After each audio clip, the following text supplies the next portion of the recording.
សម្ពុទ្ធសូមអរគុណបរិស័ទទាំងឡាយជួបតែសេចក្តីសុខសេចក្តីចម្រើនគ្រប់ប្រការទាំងអស់សូមអនុមោទនាអនុមោទនាដោយជាចំពោះគុណព្រះរតនត្រ័យដោយសេចក្តីទាំងឡាយគ្រប់គ្នាសូមអនុមោទនា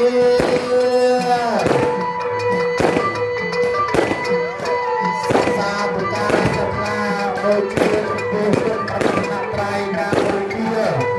ព្រះសម្មាសម្ពុទ្ធអង្គប្រកាសសម្ដែងពីបតោហរចាស់ការមានទេពមេមានចក្ខុគឺច្បាស់មិនដល់តែព្រឹកការមានបញ្ញាគឺច្បាស់ដូចជាដែរសព្វសាធុការទាំងឡាយអនុមោទនាការបូជាប្រតិចំពោះព្រះសម្មាសម្ពុទ្ធសូមអរគុណជាពុទ្ធបរិស័ទព្រះអង្គ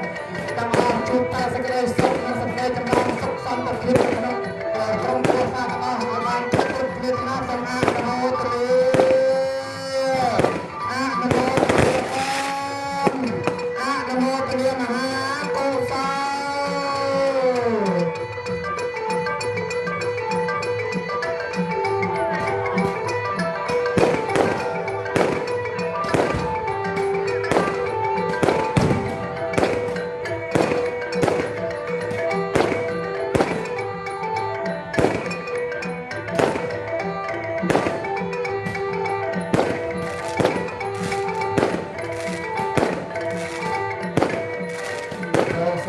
ដើម្បីចាត់ការដូចជាគុណប្រតិបត្តិត្រៃពីមហាក្សត្រជួយចំពោះបការីគុណយើងហើយដូចជាចំពោះប្រពុតដូចជាចំពោះធម៌ដូចជាចំពោះប្រសងដូចជាចំពោះប្រតិបត្តិត្រៃដោយសេចក្តីគោរពព្រះឡាគ្រប់គ្នាគ្រប់អង្គទាំងហងសូមអនុមោទនាអនុមោទនាតាមដូចជាចំពោះប្រតិបត្តិចំពោះព្រះតម្រាយសូមអនុមោទនា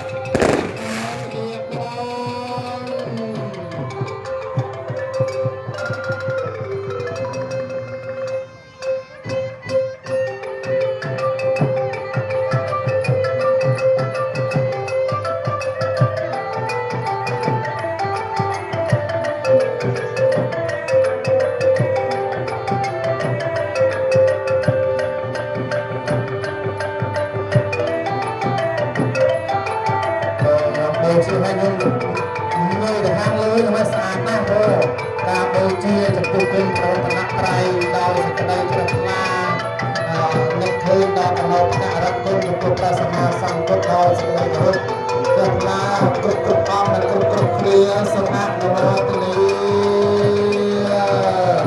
អនុមោទនាការបូជាចំពោះគុណព្រះរតនត្រ័យសូមឲ្យពុទ្ធបរិស័ទទាំងអស់ជួបតែពុទ្ធពរទាំងឡាយ4ប្រការសម្បត្តិទាំងឡាយ3ប្រ